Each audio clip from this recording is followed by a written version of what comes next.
παρουσιάσω εγώ. Να σας πω μόνο ότι είναι Μακεδόνας και ως Μακεδόν καταλαβαίνετε έχει ιδιαίτερη ευαισθησία στα θέματα τα καλέσαμε, που έχει και την ευαισθησία αλλά και τη γνώση και έχει ασχοληθεί ιδιαίτερα με το θέμα αυτό, να μας αναπτύξει το θέμα αυτό που έχετε ήδη δει όλοι στο διαδίκτυο ή στην ανακοίνωση εδώ. Ευχαριστούμε πολύ κύριε Χολέβα που είστε κοντά μας και πάλι. Και εγώ ευχαριστώ. Σεβαστοί μου πατέρες, φίλες και φίλοι, ευχαριστώ για την πρόσκληση και την πρόκληση, γιατί πραγματικά αυτά τα θέματα προκαλούν το ενδιαφέρον και για μένα που κατάγομαι από τη Μακεδονία, αλλά και για όλους μας νομίζω. Άλλωστε αυτά που θα πούμε αφορούν γενικότερα όχι μόνο το παρελθόν, αλλά και το μέλλον και το παρόν.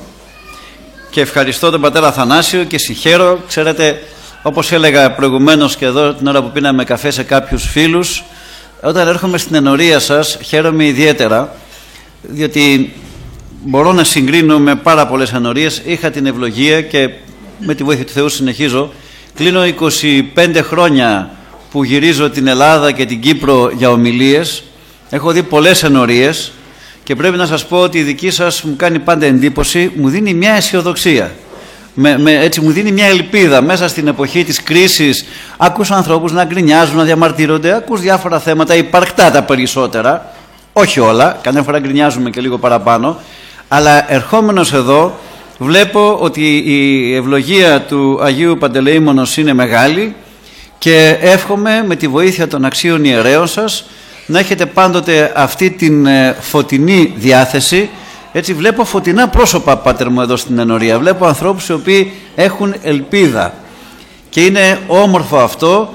Χαίρομαι, θυμάμαι την ενορία πολλά χρόνια, κατοικώ στην Γλυφάδα από το 1983 και Θεσσαλονικαίος βέβαια, ον Μακεδόνας, αλλά είμαι πλέον δημότης Γλυφάδας πολλά χρόνια και επειδή ξέρω και το ναό, τα έργα που έγιναν και τα πνευματικά, γιατί δεν είναι μόνο οι αίθουσες, είναι τα πνευματικά από πίσω.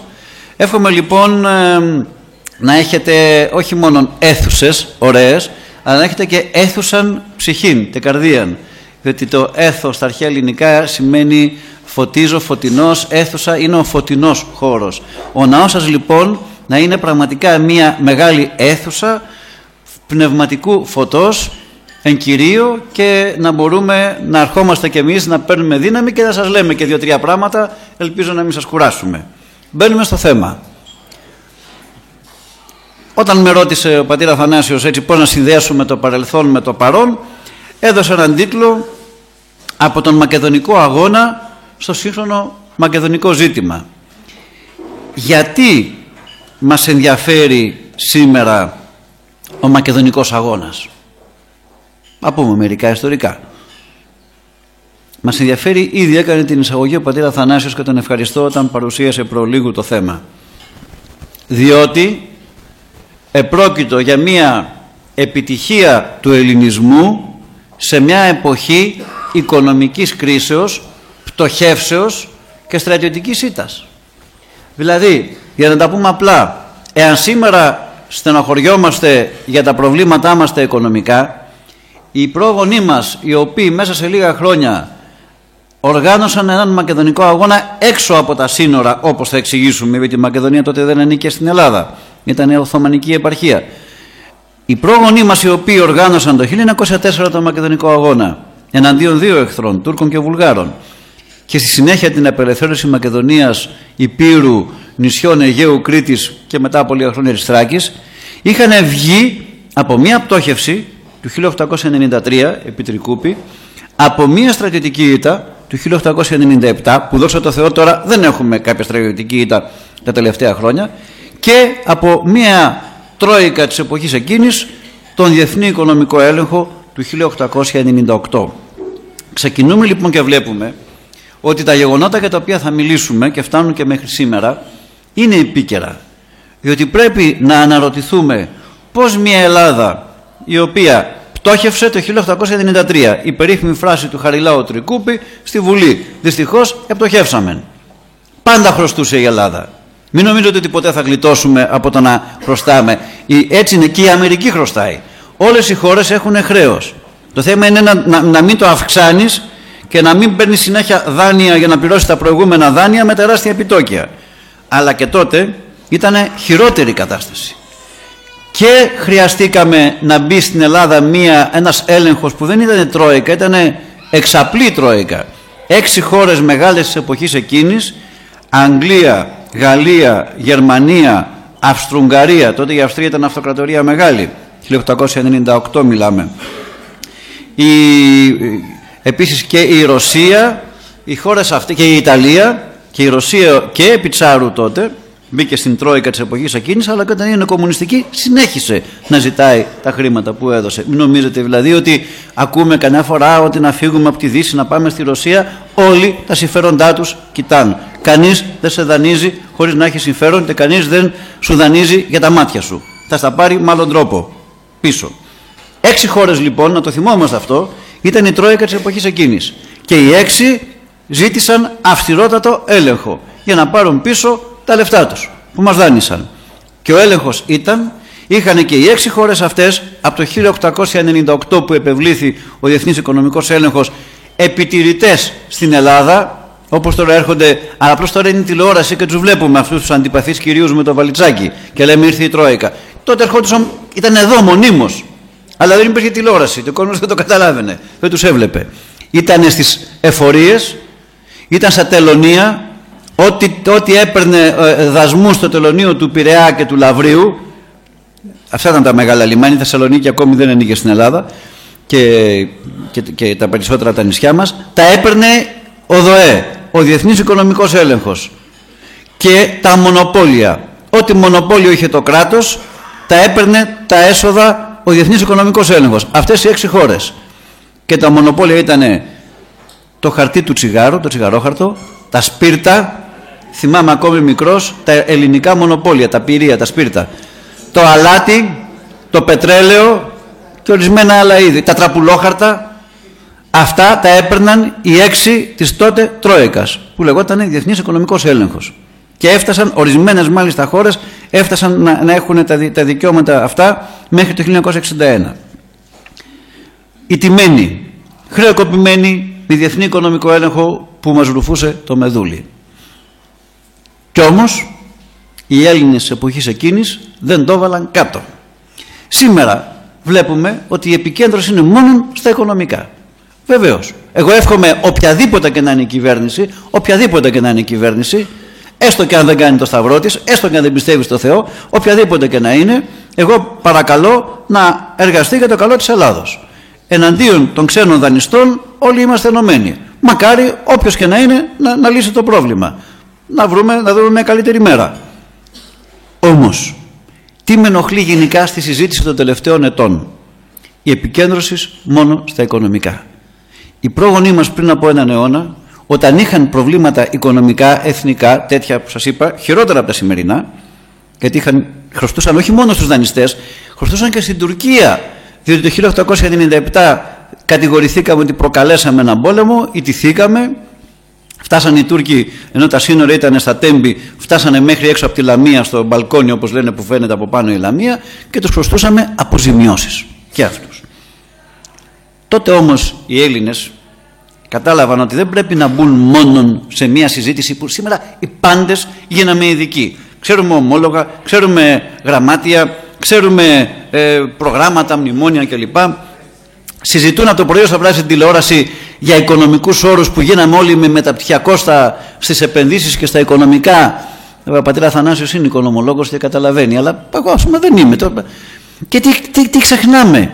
Ότι δεν είναι η βάση μιας κρίσης. Οι κρίσεις δεν προκαλούνται επειδή μόνον ανέβηκαν τα επιτόκια ή τα spreads. Οι κρίσεις προκαλούνται όταν οι λαοί, και αυτό ισχύει και για την Ευρώπη, αλλά ειδικά για την Ελλάδα, όταν χάνουν τον πνευματικό τους προσανατολισμό. Είχαμε κατά καιρούς οικονομικά προβλήματα. Είχαμε χειρότερα. Είχαμε τουρκοκρατία. Δεν είχαμε κράτος. Αλλά επιβιώσαμε επειδή είχαμε πνευματικές δυνάμεις. Αυτό κατάλαβαν οι Έλληνες το 1898 και έδωσαν βάρος στις πνευματικές δυνάμεις. Πίστευαν στο Θεό, καλλιέργησαν μια παιδεία ελληνορθόδοξη και έβγαλαν ήρωες, όπως θα πούμε για τον Παύλο Μελά, έβγαλαν και διανοητές, και η διανόηση τότε πίστευε στη συνέχεια του ελληνισμού, πίστευε στην ελληνοορθόδοξη παιδεία μας. Θυμηθείτε ποιους είχαν πνευματικούς ταγούς οι Έλληνες την περίοδο αυτή, από το 1898 που μπήκε ο Διεθνής Οικονομικός Έλεγχος και χρωστούσαμε παντού και είχαμε ιτηθεί από την Τουρκία, μέχρι το 1904 που αρχίζει ο Μακεδονικός Αγώνας και μέχρι το 1912 που αρχίζουν οι Βαλκανικοί πόλεμοι. Είχαμε έναν Παπαδιαμάντη που μιλούσε συνέχεια για την Ορθόδοξη πίστη. Είχαμε έναν Κωστή Παλαμά, ο οποίος επανέφερε το Βυζάντιο στη ζωή των Ελλήνων. Όταν ιδρύθηκε αυτό το κράτος, το ελεύθερο, το ελληνικό, το μικρό, υπήρχε μια τάση, επηρεασμένη από τον Κοραή και από κάποιους ξένους, να μιλούμε μόνο για την αρχαιότητα και να σνομπάρουμε, να υποτιμούμε το Βυζάντιο. Στρεφόμασταν στους παππούδες και ξεχάσαμε τον πατέρα μας. Έλεγε ο Κοραής, επειδή έτσι λέει θέλουν οι ξένοι, μας θαυμάζουν για την αρχαία Ελλάδα και όχι για το Βυζάντιο. Σπουδαίος φιλόλογος, αλλά λίγο στα θεολογικά υστερούσε, δεν τα καταλάβαινε. Έτσι λοιπόν ο Παλαμάς και η Πινελόπη Δέλτα με τα παιδικά της βιβλία, αλλά κυρίως ο Παλαμάς και ο Παπαδιαμάντης, βοήθησαν τον ελληνισμό να ξαναθυμηθεί ότι μεταξύ αρχαιότητος και νέου ελληνισμού υπάρχουν οι πατεράδες μας, το Ορθόδοξο Βυζάντιο, η Ρωμανία όπως λέγαν οι πηγές, έτσι ήταν το όνομα του κράτους. Αν βλέπαμε τα χαρτιά που έχουν σωθεί, οι ίδιοι λέγαν το κράτος Ρωμανία, από τη Νέα Ρώμη, Κωνσταντινούπολη. Ο καημός της Ρωμιοσύνης που ανέφερε προχθές ο Ζουράρης στη Βουλή δεν είναι η Ρωμιοσύνη του Ρίτσου που κάποιοι νόμιζαν, η πολιτική Ρωμιοσύνη, είναι η Ρωμιοσύνη του Βυζαντίου. Είναι από άλλο ποίημα. Είναι από ένα ποίημα, το κατά σύμπτωση το δημοσίευσε προχθές η Πειραϊκή Εκκλησία, χωρίς να έχουν συνοηθεί. Είναι από ένα ποίημα του Σεφέρη, Νεόφυτος ο Έγκλειστος μιλά, και αναφέρεται στην Ρωμιοσύνη, το Βυζάντιο δηλαδή, την Ρωμανία, το κράτος της Νέας Ρώμης. Η Παναγία λέει της υπερμάχου στρατηγού που είχε στα μάτια ψηφιδωτό τον καημό της Ρωμιοσύνης. Είναι από ένα ποίημα για την Κύπρο, πώς αντιμετώπισε η Κύπρος και τους σταυροφόρους και τους μουσουλμάνους στη διάρκεια του Βυζαντίου και ως κομμάτι του Βυζαντίου, της Ρωμανίας, της Ρωμιοσύνης. Είναι ποίημα του Σεφέρη και αυτό εννοούσε ο φίλος ο Κώστας ο Ζουράρης όταν είπε για την υπέρμαχο στρατηγό μέσα στη Βουλή, και μπράβο του. Τουλάχιστον κάποιοι λίγοι θυμούνται και την βοήθεια της Παναγίας. Τότε λοιπόν οι Έλληνες, οι πρόγονοί μας, θυμήθηκαν και την Παναγία, θυμήθηκαν την υπέρμαχο στρατηγό και είχαν και διανοητές και δασκάλους και δεν είχαν τάσεις να αλλάξουμε την ιστορία, δεν έλεγαν στα σχολεία να καταργήσουμε τα θρησκευτικά και είχαν ακόμη και οι απλοί άνθρωποι. Έβγαινε ένας Σπύρος Λούις, κέρδιζε τον μαραθώνιο και όταν το ρωτούσανε πώς κέρδισες, οι Αμερικάνοι και οι Γάλλοι είχαν μαζί γυμναστές, μπορεί να είχαν και βιταμίνες, δεν τα λέγανε αναβολικά, τα λέγανε τότε δεν ξέρω βιταμίνες. Κοιμόντουσαν το βράδυ, τρώγαν καλά, είχαν φέρει διατροφολόγους, και ένα φτωχός τσαρουχοφόρος νερουλάς πώς κέρδισε το μαραθώνιο, και είπε τότε στις εφημερίδες της εποχής, η Παναγία λέει κέρδισε το μαραθώνιο. Γιατί? Εγώ λέει όλο το βράδυ, την ώρα που κοιμόντουσαν, γιατί τότε ο μαραθώνας ήταν εκδρομή, τους πήγανε με άμαξες από την προηγούμενη μέρα, μείναν σε ένα πανδοχείο, τρώγανε ο Γάλλος, ο Αμερικάνος, ο Άγγλος καλά όπως τους είχαν πει οι γιατροί, κοιμήθηκαν 10 ώρες το βράδυ. Ο Λούις όλο το βράδυ ήταν εξάγρυπνος στο εκκλησάκι του χωριού, τότε μαραθώνας, και νίστεψε και προσευχήθηκε. Λέει η νηστεία και η προσευχή μου έδωσαν το μετάλλιο, έτσι μου έμαθε η μητέρα μου η αγράμματη. Αυτοί λοιπόν οι Έλληνες, με πίστη στο Θεό, με πίστη στον ελληνισμό, με γνώση ότι έχουμε πίσω και την αρχαιότητα και το Βυζάντιο, δημιούργησαν ένα σημαντικό θαύμα εθνικό, τον Μακεδονικό Αγώνα. Τι σημαίνει Μακεδονικός Αγώνας? Με απλά λόγια, γεωγραφικά, χρονικά. Η Μακεδονία ανήκε ακόμη στους Οθωμανούς. Δεν την απελευθερώσαμε. Εμείς οι Μακεδόνες ξεσηκωθήκαμε, κάναμε κίνημα μαζί με την υπόλοιπη Ελλάδα, αλλά επειδή η τουρκική παρουσία ήταν πολύ πιο έντονη, είχε στρατό πολύ ο Σουλτάνος στην περιοχή Θεσσαλονίκης και μας κατέπνιξε. Θυμόμαστε τους ηρωισμούς. Ο Εμμανουήλ Παπάς έδωσε όλα τα χρήματά του ως ερέος έμπορος, αλλά πέθανε την ώρα που πήγαινε να ελευθερώσει το Άγιον Όρος.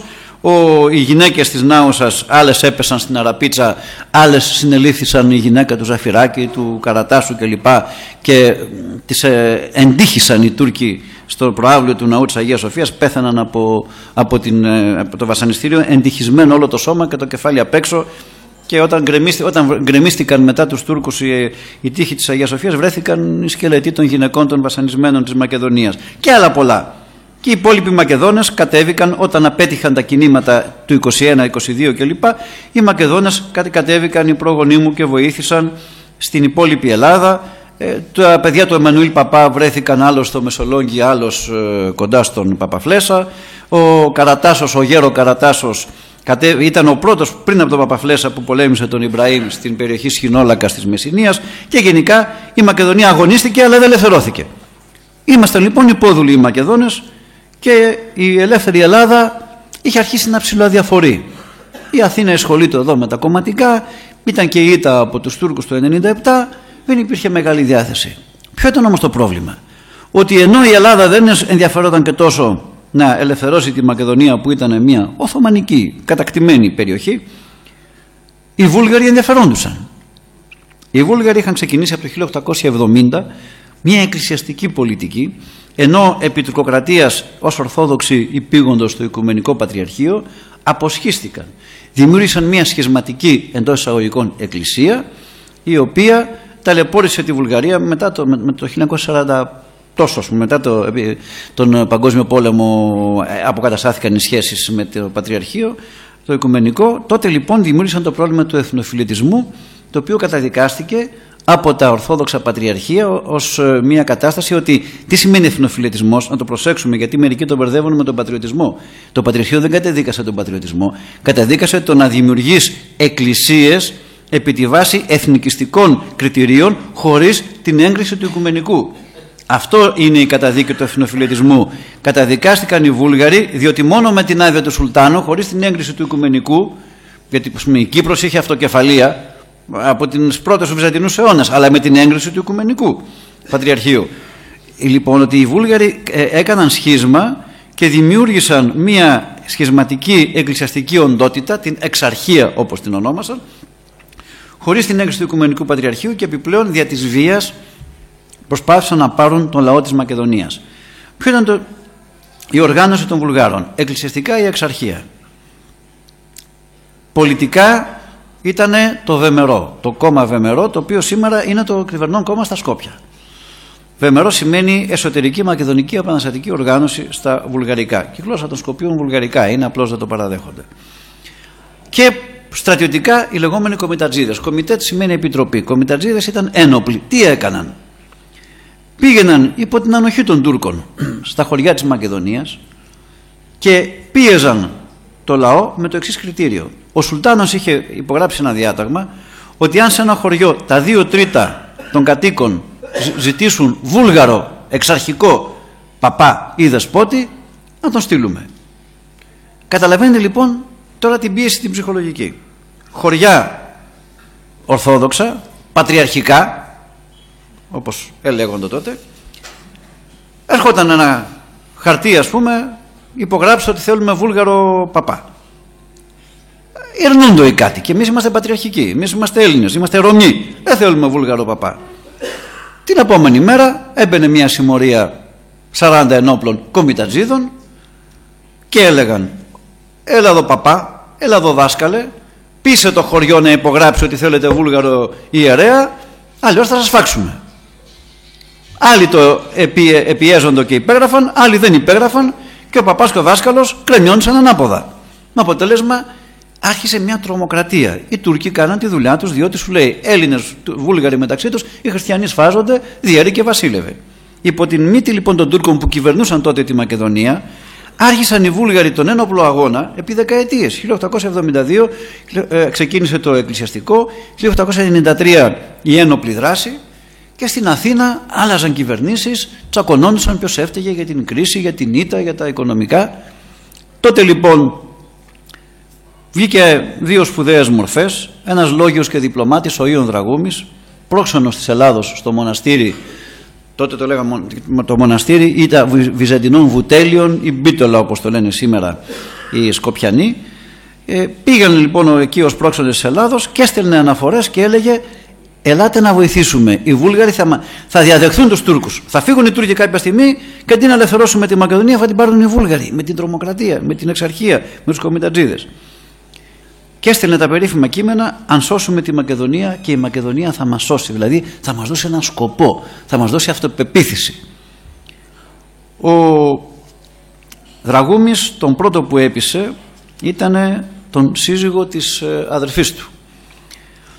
Η Ναταλία Δραγούμη είχε παντρευτεί έναν αξιωματικό του πυροβολικού, τον Παύλο Μελά, ο οποίος είχε καταγωγή από την Ήπειρο, αλλά γεννήθηκε στη Μασσαλία λόγω υποχρεώσεων εμπορικών του πατέρα του. Δύο οικογένειες λοιπόν επιφανείς, η οικογένεια των Μελάδων που είχαν βγάλει και δημάρχους και η οικογένεια των Δραγούμιδων που είχαν βγάλει και πρωθυπουργό, τον πατέρα του Ιόνος.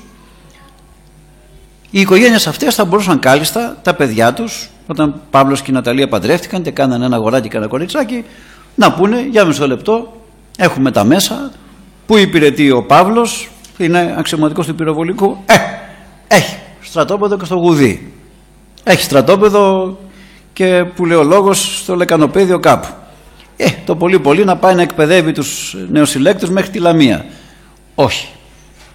Ο Παύλος Μελάς από πλούσια οικογένεια και από πολιτικά σόγια, πεθερούς και προγόνους, διάλεξε με τη βοήθεια μιας οργανώσεως που λεγόταν Εθνική Εταιρεία και στη συνέχεια εξελίχθηκε και δημιουργήθηκε και το Μακεδονικό Κομιτάτο στην Αθήνα και στις άλλες πόλεις μετά της Ελλάδος. Επέλεξε αυτός μαζί με φίλους του, με τον εγγονό του Κολοκοτρώνη και με άλλους, να πάνε στην τουρκοκρατούμενη Μακεδονία για να αντιμετωπίσουν τις βουλγαρικές συμμορίες. Διότι εμείς οι Μακεδόνες και ειδικά οι Δυτικομακεδόνες που υφιστάμεθα τα περισσότερα προβλήματα, είχαμε ξεσηκωθεί, είχαμε δημιουργήσει μια αντίσταση τοπική εναντίον των Βουλγάρων, όμως χωρίς εκπαίδευση, χωρίς συντονισμό δεν μπορεί να κάνεις πολλά πράγματα. Η ιδιαιτερότητα που υπάρχει στη Δυτική Μακεδονία τότε ήταν πάρα πολύ πιο έντονη και την οποία προσπάθησαν να εκμεταλλευτούν οι Βούλγαροι, ήταν ένα γλωσσικό ιδίωμα. Υπάρχουν στην Μακεδονία άνθρωποι που άλλοι μιλούν ένα ιδίωμα ανάμεικτο με αρχαία ελληνικά και βουλγάρικα, τα εντόπικα, τώρα τα λένε τα εντόπικα ή τα ντόπια. Έχω πολλούς φίλους στην περιοχή της Έδεσας που οι γιαγιάδες τους μιλούν αυτά τα εντόπικα, αλλά οι άνθρωποι έχουν κανονικά ελληνική συνείδηση και γράφουν και για αυτά τα θέματα.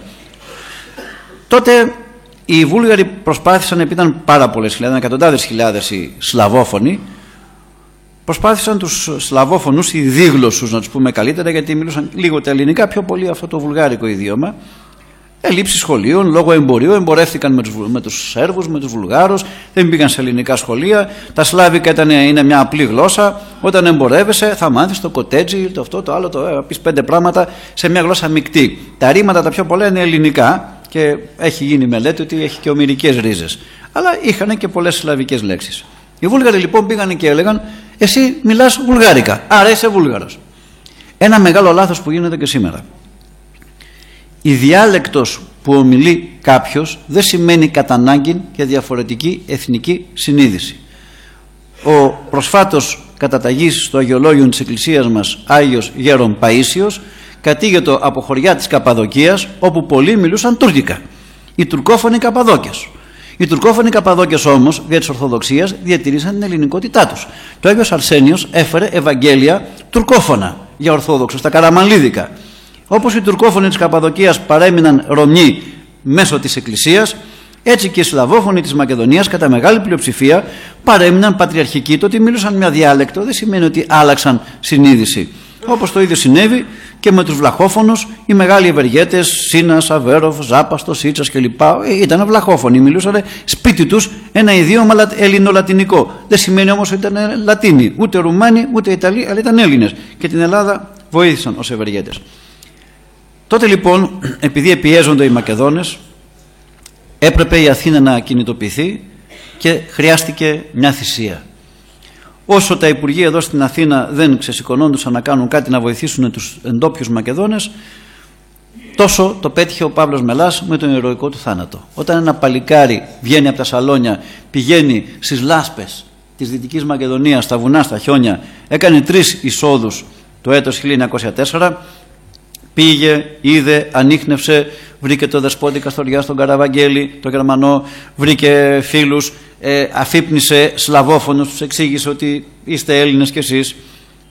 Και έτσι, με τη θυσία του στις 13 Οκτωβρίου 1904, αφύπνισε την υπόλοιπη Ελλάδα και η Αθήνα επιτέλους κατάλαβε ότι υπάρχει Μια Μακεδονία που αγωνίζεται να παραμείνει ελληνική και αγωνίζεται εναντίον Τούρκων και Βουλγάρων. Οι Τούρκοι ως κατακτητές και οι Βούλγαροι που ήθελαν να, όπως σας είπα, να προσιλητήσουν στην εξαρχία τον πληθυσμό με τη βία, με τη σφαγή. Στο μακεδονικό αγώνα πρωταγωνιστούν οι κληρικοί, οι επίσκοποι, πρωταγωνιστούν οι ντόπιοι Μακεδόνες, πρωταγωνιστούν οι αξιωματικοί που έρχονται από την Ελλάδα και πρωταγωνιστούν και οι δάσκαλοι, ειδικά οι δασκάλες. Ποιος είναι ο ρόλος των επισκόπων? Το Οικουμενικό Πατριαρχείο, ειδικά ο Πατριάρχης Ιωακήμ, βλαχόφωνος από τη Μακεδονία, γνώριζε το πρόβλημα, έστειλε νέους Μητροπολίτες, που ορισμένοι εξ αυτών δεν δίσταζαν να κουβαλάνε μαζί και το μάλιχερ ή κάποιο περίστροφο για να μπορούν να κηρύξουν στα χωριά, γιατί κυκλοφορούσαν και βουλγαρικές συμμορίες και ακόμη και κάποιοι ρουμανίζοντες που ήθελαν τους βλαχόφωνους να προσελκύσουν. Σπουδαίες μορφές λοιπόν πήγαν στη Μακεδονία, ανέλαβαν τον αγώνα, το πνευματικό, την προετοιμασία, να εξηγήσουν στον κόσμο, στο λαό, ότι ασχέτως αν μιλάτε βουλγάρικα ή ελληνικά, είστε Ρωμιοί, πατριαρχικοί, συνέχεια των αρχαίων Ελλήνων, τα αγάλματα είναι του Αλεξάνδρου, τους έλεγαν στα χώματα, δεν είναι του Τσάρου Σαμουήλ των Βουλγάρων, ελληνικά. Και να τους εξηγήσουν ότι πρέπει να παραμείνουν Έλληνες και πατριαρχικοί. Και κληρικοί πάρα πολλοί και μοναστήρια που κάηκαν, σφαγιάστηκαν από τις βουλγαρικές συμμορίες. Ο Γερμανός Καραβαγγέλης στην Καστοριά είναι ο πιο γνωστός, γιατί επέζησε του αγώνος, πήγε μετά και στον Πόντο ως Μητροπολίτης Αμασίας,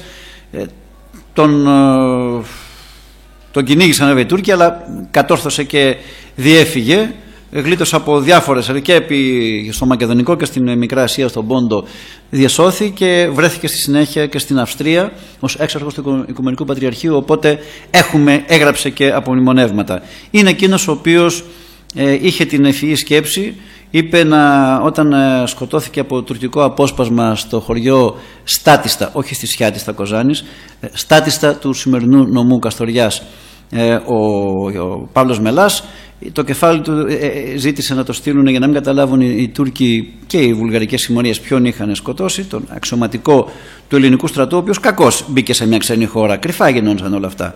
Έλληνας αξιωματικός σε μια τουρκική επαρχία, δεν έπρεπε κανονικά να είναι. Το κεφάλι βρέθηκε στο πισωδέρι της Φλόρινας και μετά αργότερα, όταν το σώμα και το κεφάλι ενταφιάστηκαν στην Καστοριά, έκανε την κηδεία κανονικά. Και σήμερα μπορεί κανείς να βρει και την Ναταλία, όταν πέθανε μετά από πολλά χρόνια. Έχουν και οι δύο, και ο Παύλος και η γυναίκα του, είναι θαμμένοι σε ένα πολύ μικρό εκκλησάκι βυζαντινό των ταξιαρχών, δίπλα στο κτίριο της Μητροπόλεως Καστορίας, σε ένα λόφο.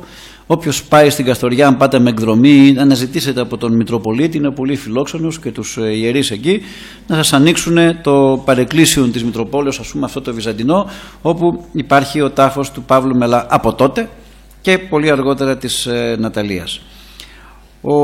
Ένα λοιπόν ο ρόλος του κλήρου, επίσης στη δράμα, μην ξεχάσουμε, στη δράμα έπαιξε ρόλο εκείνη την περίοδο ο Χρυσόστομος Καλαφάτης, ο μετέπειτα Άγιος Εθνομάρτης της Μύρνης. Τότε έδρασε στη δράμα, τον κυνήγησαν και οι Τούρκοι και οι Βούλγαροι, ζήτησαν οι Τούρκοι να φύγει και το Πατριαρχείο τον μετέφερε στη συνέχεια προς τη Σμύρνη. Έδρασε πολύ σημαντικά και ο Χρυσόστομος εκεί στην δράμα και πολλοί άλλοι, ο Ιωακήμ Φορόπουλος και πάρα πολλοί άλλοι, ο Στέφανος στην Δανιλίδη στην Έδεσα, πολλοί κινδύνευσαν και πραγματικά ο ρόλος ήταν σημαντικός. Δεύτερον, είπαμε οι αξιωματικοί. Έφυγαν εθελοντικά. Δεν υποχρέωνε κανείς τους αξιωματικούς από την Ελλάδα να πάνε στην τουρκοκρατούμενη Μακεδονία. Δεν μπορούσες, ξένο κράτος. Εθελοντές. Έφευγαν εθελοντικά με ψευδόνυμο, ντυμένοι, άλλος ως ζωέμπορας, άλλος γραφιάς, άλλος πουλούσε ραπτομηχανές, άλλος έκανε τον ασφαλιστή. Ότι η Θεσσαλονίκη ήταν ένα εμπορικό κέντρο και πήγαινε και έλεγε εκπροσωπώ τις ραπτομηχανές τάδε. Οπότε να μην προκαλέσει την μήνυ Βουλγάρων και Τούρκων. Το ελληνικό προξενείο με το Λάμπρο Κορομιλά ήταν δίπλα από το κτίριο της Μητροπόλεως, επικοινωνούσαν με μια υπόγεια στοά και σήμερα το κτίριο του προξενείου είναι το Μουσείο Μακεδονικού Αγώνος. Δίπλα ακριβώς από τον Άγιο Γρηγόριο τον Παλαμά και από τα γραφεία της Μητροπόλεως που και σήμερα είναι εκεί. Και αξίζει να το δει κανείς το μουσείο. Οι ντόπιοι οργανώθηκαν και κυρίως το ενδιαφέρον είναι ότι οι ηγέτες του αγώνος υπέρ της Ελλάδος ήταν σλαβόφωνοι. Ο Κώτας, ο Πύρζας, ο Νταϊλάκης, η αδερφή Δουγιάμα και πάρα πολλοί άλλοι. Ήταν δίγλωσοι. Ήταν άνθρωποι οι οποίοι κατά τους Βουλγάρους έπρεπε να είναι Βούλγαροι, αλλά οι ίδιοι έλεγαν εγώ είμαι Έλληνας, είμαι πατριαρχικός. Τότε επειδή ξεκίνησε ως πρόβλημα εξαρχή εναντίον πατριαρχείου, έλεγαν είμαστε πατριαρχικοί οι Έλληνες, είμαστε εξαρχικοί, έλεγαν οι έχοντες βουλγαρικό φρόνημα. Και αγωνίστηκαν πραγματικά με τη βοήθεια και των Ελλήνων αξιωματικών. Οι αξιωματικοί ήρθαν όπως ο Μελάς, όπως ο Κοντούλης, όπως ο Κολοκοτρώνης, όπως ο καπετάν Άγρας, αυτό το παλικάρι από τους Γαργαλιάνους, Σαράντος Αγαπηνός το όνομά του κανονικά, αλλά τον μάθαμε με το ψευδόνυμο καπετάν Άγρας, γιατί όπως σας είπα έτσι μπαίναν με ψευδόνυμα και τον έκανε γνωστό η Πινελόπη Δέλτα στα μυστικά του Βάλτου. Πάρα πολύ λοιπόν συνδιανεργασία αξιωματικών από την Ελλάδα, κληρικών του Πατριαρχείου και των ντόπιων, γιατί χωρίς τον ντόπιο πληθυσμό δεν μπορεί να κάνεις τίποτε. Και βεβαίως ο ρόλος των δασκάλων, ειδικά οι κοπελίτσες. Συνηθίζω να λέω ότι όταν θέλουμε να διδάξουμε ιστορία πρέπει να δίνουμε και παραδείγματα που γίνονται πιο συναισθηματικώς αντιληπτά από τους νέους στους οποίους απευθυνόμαστε. Όταν μιλούμε στα παιδιά μας, καλό είναι να τους λέμε ότι η ιστορία δεν γράφει μόνο από τον γέρο του Μοριά ή από κάποιους ηλικιωμένους, αν και ο Καλοκοτρώνης τον είπαν γέρο πριν καν γίνει ηλικιωμένος, αλλά εν πάση περιπτώσει, αν πεις ένα παιδί ο γέρος του Μοριά, σου λέει όταν γίνω γέρος θα του μοιάσω. Τώρα είμαι ακόμη νέος. Στο Μακεδονικό αγώνα έχουμε πάρα πολλά παιδιά. Έχουμε τον ρόλο των εφήβων. Η Πινελόπη Δέλτα του αναδεικνύει. Ο Αποστόλης, 15 χρονών. Ο οδηγός πήγαινε, δηλαδή ανιχνευτής οδηγός, πήγαινε τους αξιωματικούς, τους έπαιρνε από το πλοίο κρυφά και τους πήγαινε στο Βάλτο, στα Γιαννιτσά, οπουδήποτε. Υπαρκτό πρόσωπο. Υπάρχει στο Μουσείο Μακεδονικού Αγώνες φωτογραφία του. Ο Γιωβάν, η Πινελόπη Δέλτα δείχνει το δράμα των δίγλωσσων, το σλαβόφωνο παιδάκι που τον νόμιζαν Βούλγαρα, αλλά ήταν ελληνικής καταγωγής, ο Γιωβάν. Και πάλι η Πινελόπη Δέλτα αναδεικνύει την κυρία Ηλέκτρα, η δασκάλα. Ποιο ρόλο είχαν οι δασκάλες? Αυτό να το λέτε στα κορίτσια. Όταν μιλούμε για την ιστορία, καμιά φορά τα κορίτσια λίγο αδιαφορούν με την έννοια, άμα μιλάμε συνέχεια για ντουφέκια, σου λέει τώρα εντάξει, εδώ είναι λίγο ανδροκρατούμενη ιστορία. Οι γυναίκες παίζουν σημαντικό ρόλο στην ιστορία. Άλλοτε ως σουλιώτισσες, μανιάτισσες που παίρνουν και τα όπλα, αλλά και με τον ρόλο το πνευματικό. Μανάδες, δασκάλες. Δεν θα υπήρχε ελευθερία της Μακεδονίας αν δεν είχαμε τα κοριτσάκια των 18 ετών που πήγαιναν να διδάξουν. Οι δασκαλίτσες του Μακεδονικού αγώνα ήταν κυρίως κοπέλες από την ελεύθερη Ελλάδα, Αθήνα, Πάτρα, Λαμία. Τελείωναν 16 χρονών τελείωναν τότε το Λύκειο, δεν το λέγανε διαφορετικά, και κάναν 2 χρόνια την σημερινή παιδαγωγική ακαδημία των διδασκαλίων. Με 2 χρόνια, δηλαδή 18 ετών, ήταν έτοιμες δασκάλες. Και ζητούσαν εθελοντικά να πάνε όχι στη Λαμία ή στην Πάτρα ή στη Σύρο, ζητούσαν να πάνε στην τουρκοκρατούμενη και βουλγαροαπειλούμενη Μακεδονία με κίνδυνο να σφαγιαστούν, να βιαστούν για να διδάξουν στα Ελληνόπουλα της Μακεδονίας Χριστό και Ελλάδα. Άλλες σφαγιάστηκαν, άλλες κάηκαν, αλλά είναι σημαντικός ο ρόλος της δασκάλας και του δασκάλου βέβαια, και δάσκαλοι υπήρξαν άνδρες, αλλά ειδικά επειδή την εποχή εκείνη οι κοπελίτσες από την Αθήνα ζητούσαν στο Αρσάκιο που τότε έβγαζε δασκάλες, ας πούμε, ή στο αντίστοιχο στο Μαράσλιο, σε όλα αυτά τις διετής ακαδημίες παιδαγωγικές, κορίτσια κυρίως πήγαιναν. Και είναι, σκεφτείτε, να φύγει από το σπίτι της και να πάει χωρίς τους γονείς της, πού? Σε ένα χωριό, στην τουρκοκρατούμενη Μακεδονία, που κάθε βράδυ από κάτω περνούσαν οι Βούλγαροι κομιτατζίδες και την απειλούσαν. Ότι θα σε κάψουμε, θα σε σφάξουμε, γιατί μιλάς για Ελλάδα. Και δίδασκαν στα Ελληνόπουλα Χριστό και Ελλάδα. Και κράτησαν το φρόνημα. Γιατί αν χάσεις τα παιδιά, χάνεις το μέλλον. Γι' αυτό και λέμε σήμερα, γιατί θέλει η κυρία Ρεπούση να μας αλλάξει την ιστορία, οι διάφορα ξένα ιδρύματα χρηματοδοτούν ιστορίες διαφορετικές. Αν χάσεις τα παιδιά, χάνεις το μέλλον της χώρας. Έτσι λοιπόν, ο επιτυχημένος συνδυασμός, και επαναλαμβάνω, τον αγώνα αυτόν τον συντονίζει πλέον με τον Ιωνα Δραγούμη και τον Λάμπρο Κορομιλά, με 2 κορυφαίους διπλωμάτες. Ξυπνάει και η Αθήνα, τον συντονίζει η κυβέρνηση των Αθηνών, έστω καθυστερημένα, στέλνει διπλωμάτες, στέλνει αξιωματικούς, στέλνει βιβλία, στέλνει δασκάλους, το Πατριαρχείο στέλνει μητροπολίτες και ευλογεί τους κληρικούς, και εμείς οι ντόπιοι Μακεδόνες, για των προγόνων ημών, δημιουργούμε τα ένοπλα σώματα τα οποία έρχονται και από εδώ οι μανιάτες, οι κριτικοί, οι εθελοντές και τα βοηθούν. Όλος ο ελληνισμός. Και Κύπριους Μακεδονομάχους έχουμε εντοπίσει. Στο Μουσείο του Μακεδονικού Αγώνος υπάρχει πλέον σε κομπιούτερ λίστα με χιλιάδες Μακεδονομάχους, με όλα τα ονόματα, την καταγωγή. Κυρίως επικρατούν οι εθελοντές, κριτικοί και μανιάτες, διότι ήταν και οι πιο, έτσι θα έλεγα, εκπαιδευμένοι στα πολεμικά γεγονότα, και γι' αυτό έχουμε αυτή την εμπειρία που χρησιμοποιήθηκε στη συνέχεια. Οι κριτικοί και μανιάτες εθελοντές χρησιμοποιήθηκαν και το 12 ως πρόσκοποι, δηλαδή ανιχνευτές του ελληνικού στρατού. Από τότε μέχρι σήμερα, εν συντομία, το 12-13 ελευθερώνεται το μεγαλύτερο μέρος της Μακεδονίας. Οι Βούλγαροι τον αγώνα τον έκαναν με το σύνθημα «Η Μακεδονία είναι βουλγαρική». Όμως, όταν είδαν δεν πιάνει αυτό, ρίξαν και ένα άλλο σύνθημα, «Η Μακεδονία στους Μακεδόνες». Σκοπίμως άρχισαν από τότε οι Βούλγαροι να καλλιεργούν και μια θεωρία ότι, μην το πούμε ξεκάθαρα ότι θέλουμε τη Μακεδονία βουλγαρική, να πούμε ότι οι Μακεδόνες είναι ένα έθνος ξεχωριστό. Η ιδέα δεν είναι των Βουλγάρων. Η ιδέα, και εδώ έχει σημασία, δέστε πόσο τα εκκλησιαστικά παίζουν ρόλο, η ιδέα ότι υπάρχει έθνος Μακεδονικών είναι από τον παπισμό, από τους παπικούς ιεραποστόλους, οι οποίοι γύρω στο 1600, όταν Σέρβοι, Βούλγαροι και Έλληνες ήμασταν υπόδουλοι στους Τούρκους, για να προσιλητήσουν στην ουνία και στον παπισμό τους Ορθοδόξους των Βαλκανίων, ειδικά τους Σέρβους πρώτα, τι έκαναν? Έγραψαν βιβλία διάφοροι ιεραπόστολοι του παπισμού, με επικεφαλής κάποιον Μάουρο Ορμπίνη, ότι υπάρχει ένα μακεδονικό έθνος, και έλεγαν στους Σέρβους και στους Βουλγάρους, εσείς είστε οι απόγονοι του Μεγάλου Αλεξάνδρου, τι δουλειά έχετε με το Πατριαρχείο, με τους Ρωμιούς κλπ. Ελάτε εδώ στον Πάπα να σας αναγνωρίσουμε, να σας πούμε ότι είστε Μακεδόνες, ελάτε εδώ. Βέβαια, προς τιμήν τους οι Σέρβοι δεν προσχώρησαν σε αυτή την προπαγάνδα και παρέμειναν Ορθόδοξοι. Από τότε λοιπόν υπάρχει η ιδέα ότι υπάρχουν έθνος Μακεδόνων, κάτι ξεχωριστό. Η δεύτερη φορά που εμφανίζεται αυτό είναι με τους Βουλγάρους κομιτατζίδες, οι οποίοι όταν είδαν ότι δεν πιάνει το σύνθημα «Η Μακεδονία είναι βουλγαρική», πέρασαν το μήνυμα ότι οι Μακεδόνες είστε κάτι ξεχωριστό. Όλοι μαζί, ασχέτως αν μιλάς ελληνικά, σλαβικά, ελάτε να κάνουμε ένα έθνος Μακεδόνων για να το πάρει η Βουλγαρία από την επιρροή της. Αυτή την ιδέα ότι υπάρχει έθνος Μακεδόνων, που ιστορικά δεν τεκμηριώνεται, στο Μακεδονικό αγώνα Έλληνες και Βούλγαροι ήμασταν απέναντι, και οι Σέρβοι και οι Ρουμάνοι και λοιπά ήταν γύρω-γύρω. Την ιδέα ότι υπάρχει ένα έθνος Μακεδόνων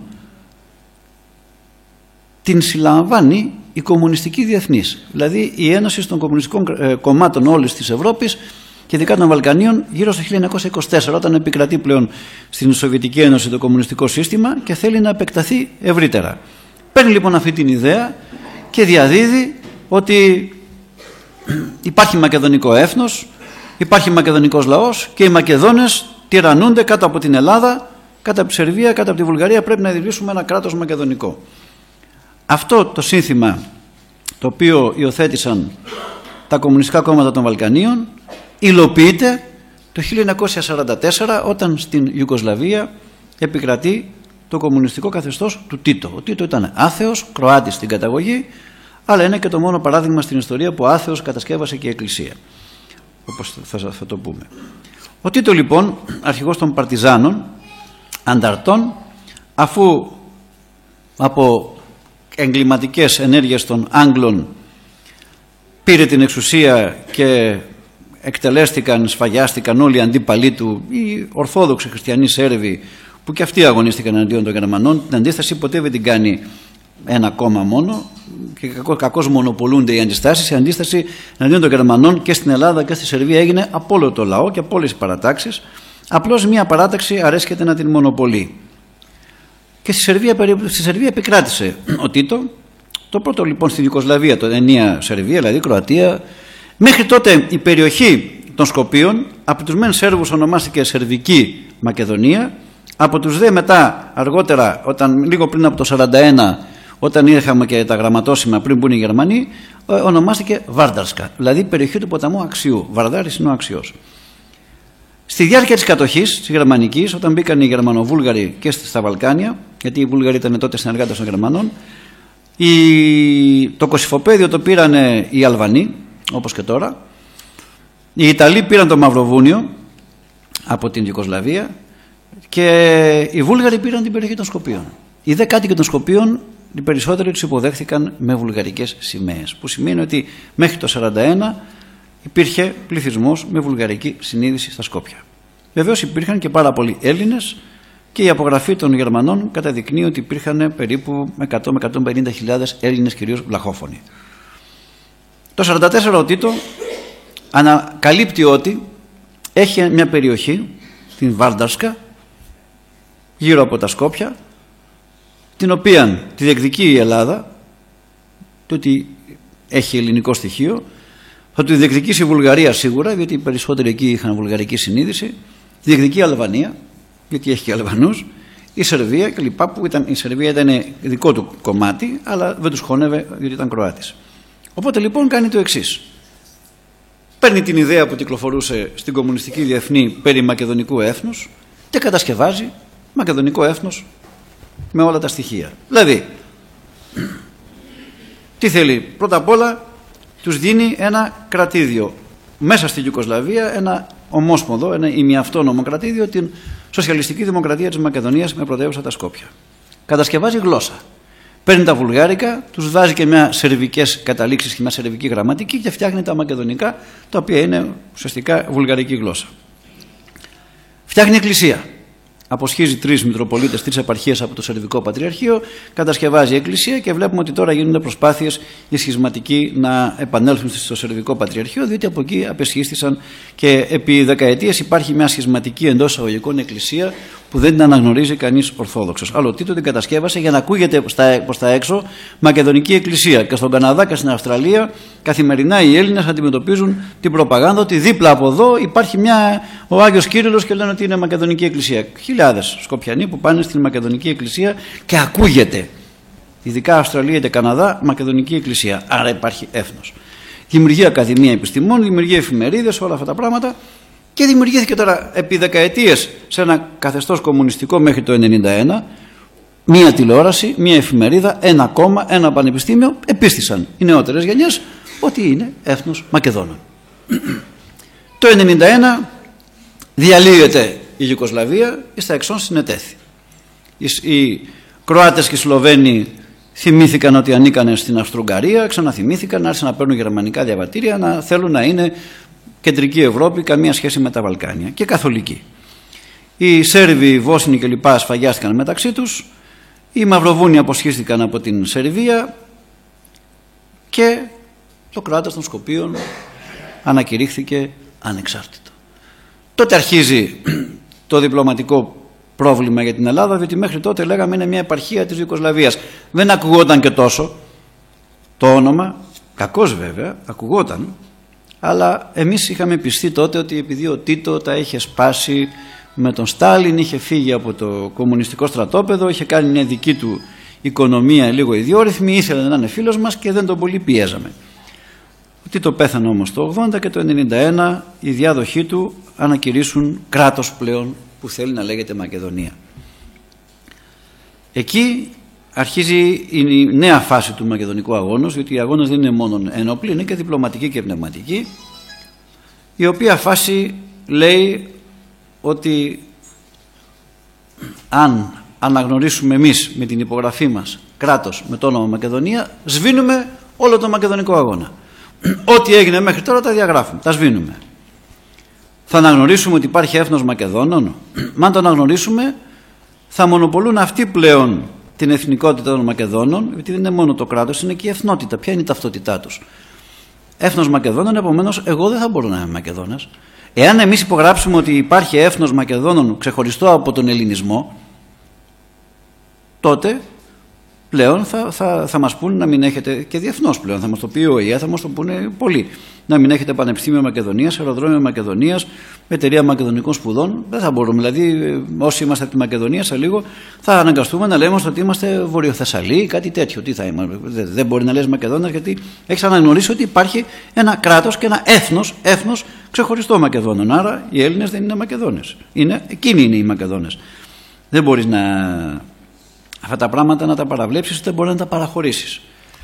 Ένα λοιπόν είναι τι κινδύνους θα έχουμε να αναγνωρίσουμε έθνος Μακεδόνων, δηλαδή το κατασκεύασμα του Τίτο. να το αναγνωρίσουμε εμείς με την υπογραφή μας. Δεύτερον,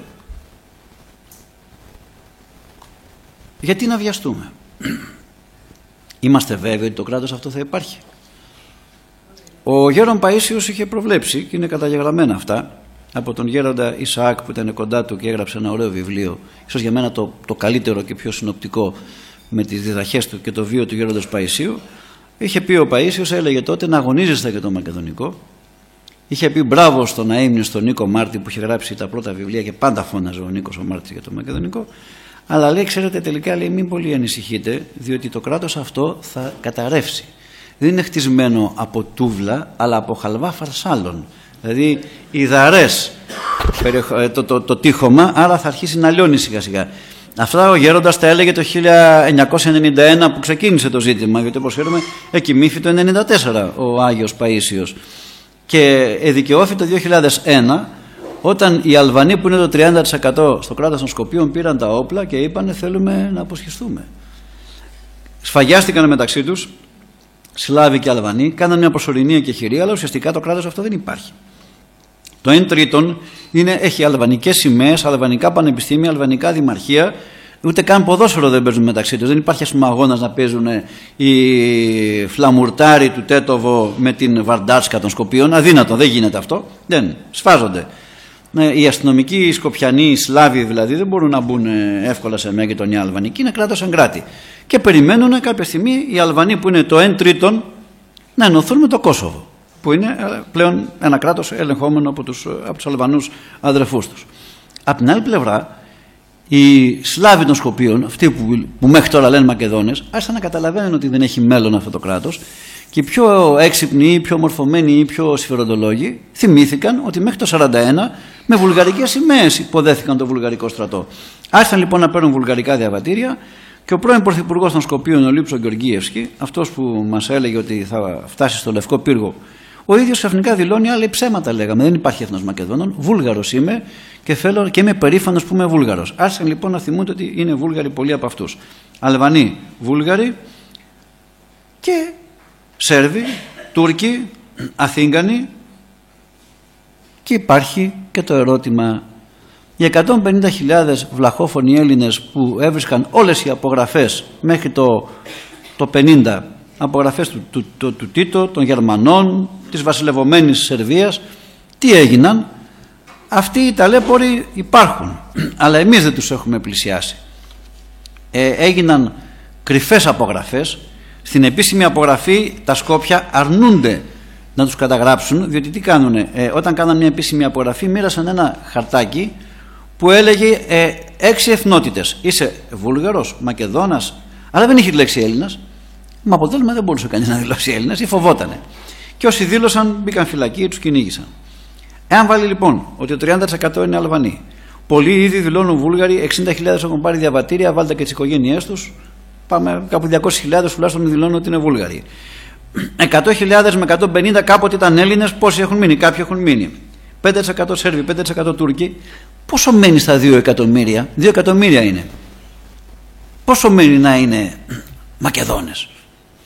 Πόσο? Αυτή, ας πούμε, ο πυρήνας. Η μειοψηφία. Εγώ λοιπόν πιστεύω ότι δεν πρέπει να βιαστούμε. Θα πείτε 10 χρόνια, 20, τι έγινε? Στην ιστορία του ελληνισμού, ναι, για να παραχωρήσεις ένα όνομα, μια ιστορία, να μην μπορείς εσύ να είσαι Μακεδόνας και να είναι εκείνοι? Όχι. Υπομονή. Καμία βιασύνη. Εκείνοι έχουν το πρόβλημα. Εκείνοι θέλουν να μπουν στην Ευρωπαϊκή Ένωση και εμείς έχουμε το κλειδί. Εκείνοι έχουν προβλήματα οικονομικά, εκείνοι δεν έχουν λιμάνι, είναι περίκλειστοι και εμείς έχουμε τη Θεσσαλονίκη. Εκείνοι θέλουν την υπογραφή μας, γιατί εμείς είμαστε οι νόμιμοι ιδιοκτήτες. Και κλείνω με αυτό. Θα μου πείτε, 100 κράτη τους αναγνώρισαν, ναι, αλλά τα Σκόπια δεν ενδιαφέρονται για τα 100 κράτη, ενδιαφέρονται η Ελλάδα.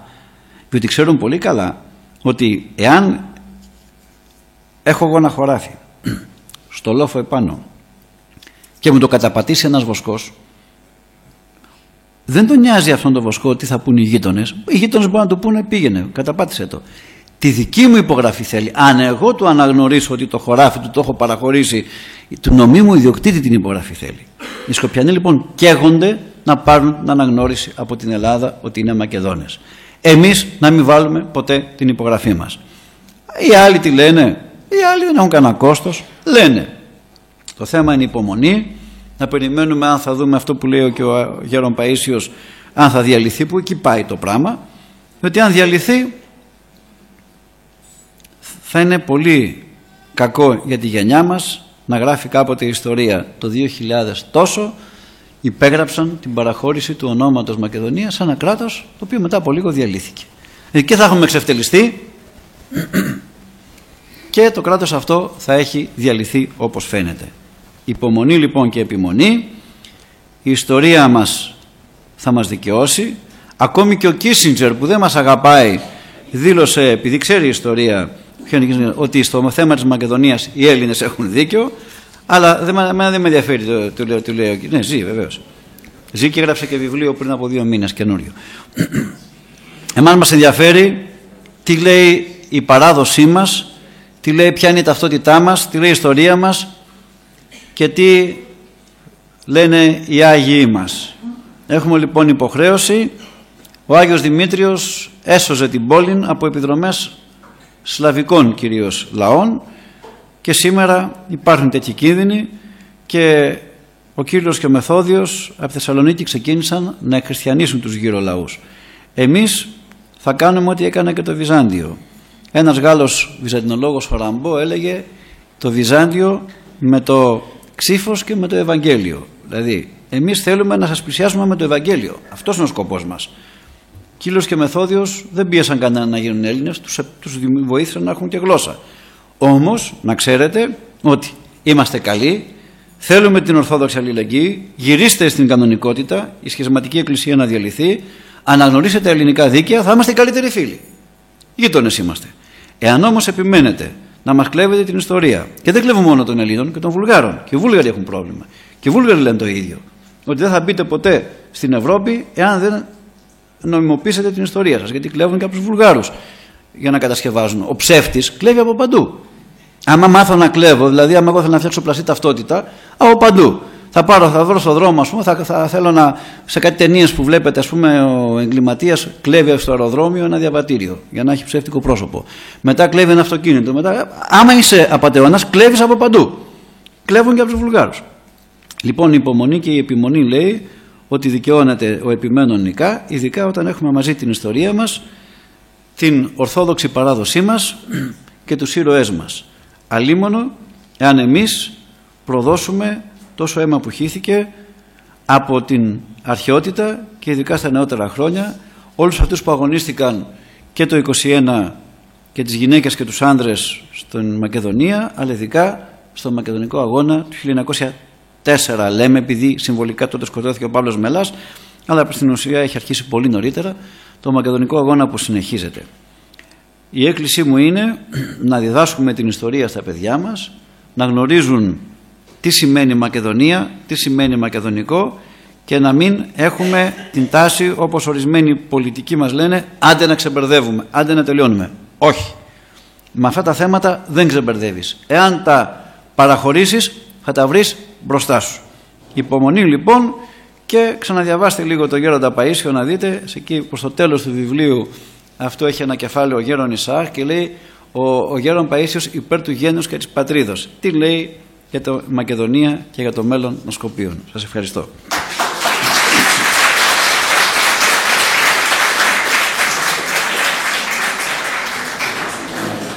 Τον κύριο Χολέβα νομίζω ότι πιο σαφή, πιο απλά, πιο παραστατικά να μας φωτίσει τα δύο αυτά κομμάτια της ιστορίας μας, τις καινούργιες ιστορίες που τα ακούμε από τα ραδιόφωνα, από τις τηλεοράσεις, από τους πολιτικούς, από και δεν μπορούμε να τα κατανοήσουμε, και αφετέρου το θέμα το μακεδονικό με τόσο πολύ απλό, με τόσο πολύ σαφή τρόπο, διδασκαλικό θα έλεγα, μας είπε αυτά που έπρεπε να μας πει. Όποιος θα ήθελε κάποια ερώτηση στον κύριο Χολέβα να την απαντήσει.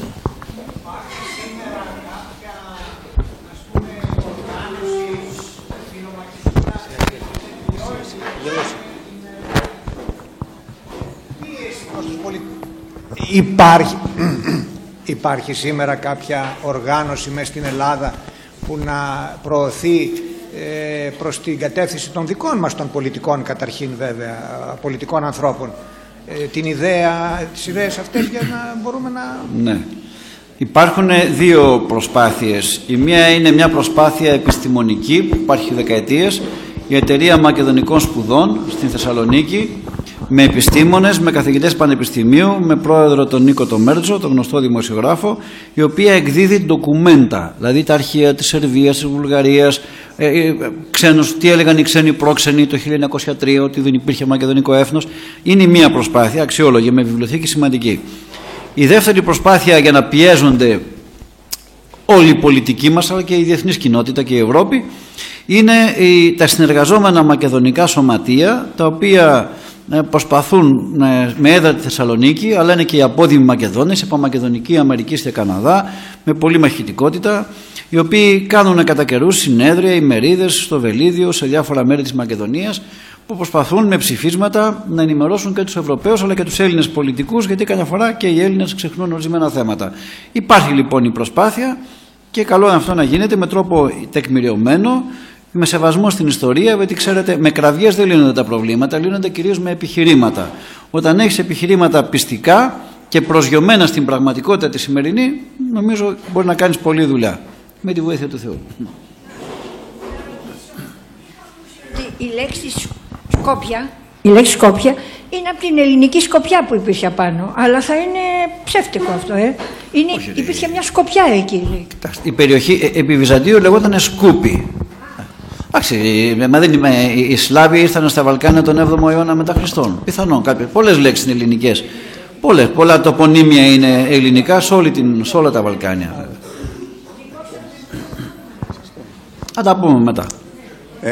Κάποιος κύριος εκεί έχει σηκωθεί και μετά εσείς. Ναι.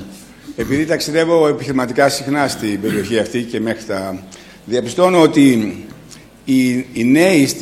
η νεολαία της χώρας αυτής σταδιακά, και αυτό ίσως γίνεται συστηματικά και ίσως και από αυτόν τον τελευταίο πρωθυπουργό τους, αποκτά εθνική συνείδηση. Ναι. Έχουν αποκτήσει εθνική συνείδηση. Σαφώς. Και το πιο άσχημο είναι ότι έχω συναντήσει και αρκετούς που είχαν ρίζες από ελληνικές οικογένειες.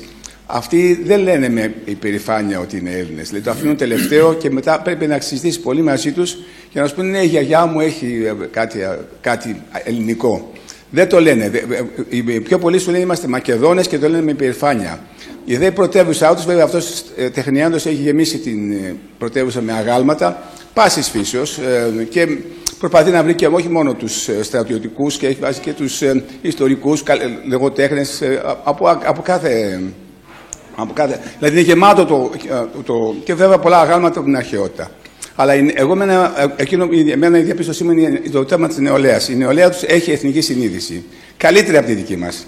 Και δυστυχώς, και αυτό είναι ένα άλλο καλύτερο, ότι σταδιακά δημιουργούν και ένα πολιτισμό, όχι πολιτισμό, μάλλον λειτουργούν πιο σωστά σαν πολίτες. Δηλαδή δεν πετάνε σκουπίδια, σέβονται το τσιγάρο, δεν καπνίζουν, προσπαθούν πολλά τέτοια πράγματα, τα οποία νομίζω τους βάζουν πιο κοντά στην Ευρώπη από ότι δυστυχώς εμείς μένουμε πίσω σε πολλά πράγματα τέτοια όσον αφορά τον τρόπο τη συμπεριφορά μας. Είναι καλύτεροι οι νέοι από εμάς στα Σκόπια, δυστυχώς, για μας. Αυτό. Όχι, εγώ πιστεύω ότι η δική μας η νεολαία δεν είναι τόσο κακή όσο την παρουσιάζουμε. Έχουμε καλούς νέους. Αλλά για αυτό που λέτε, για την συνείδηση που έχουν, πιστεύω ότι είναι η προπαγάνδα που γίνεται. Όταν επί 60 χρόνια ο χάρτης στο σχολείο δείχνει τον Όλυμπο, ότι τα σύνορα του κράτους τους πρέπει να φτάσουν μέχρι τον Όλυμπο, αυτό μαθαίνουν. Αυτό μαθαίνουν τα παιδιά και είναι φανατικά. Και είχε πάει μια εκπομπή ελληνική στα σχολεία μέσα και όλοι έλεγαν ψυχρό, ναι, τα σύνορά μας είναι κοντά στη Λάρισα, στον Όλυμπο. Αυτό διδάχθηκαν.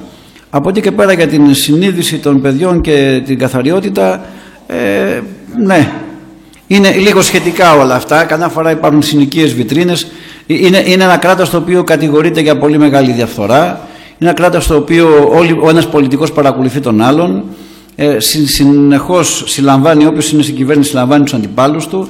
Δεν είναι έτοιμο για την Ευρώπη, σαφώς έχει πάρα πολλά στοιχεία. Και το κυριότερο, όταν το 30% που είναι Αλβανοί έχουν πάρει τα όπλα, είναι στο πλάι τα όπλα.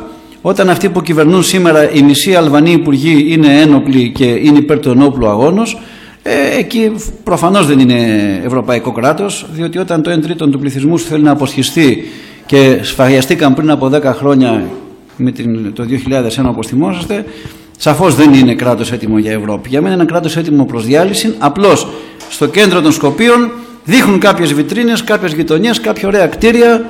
Και ο Λίβανος, αν πηγαίνετε το 1975, ήταν το ωραιότερο κράτος της Μέσης Ανατολής. Επί 20 χρόνια σφαγιάστηκαν μεταξύ τους χριστιανοί και μουσουλμάνοι. Οπότε η βιτρίνα ας μην κανένα φορά έτσι παραπάνω.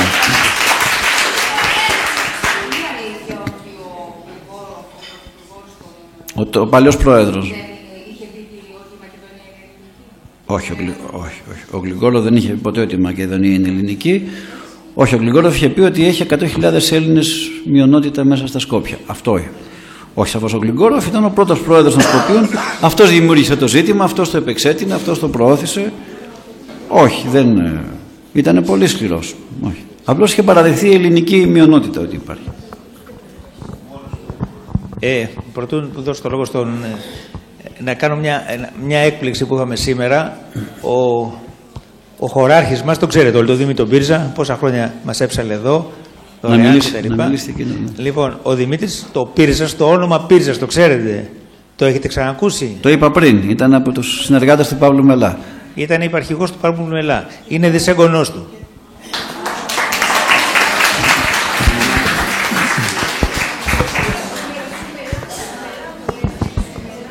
Δεν είμαι ακριβώς δυσέγγονός του, είμαι δυσέγγονος του αδερφού του. Μπράβο, το ίδιο. Λοιπόν, ίδια γενιά. Όχι, διά την τάξη. Λοιπόν, ήθελα να πω δύο πράγματα, τα οποία γνωρίζω προσωπικά.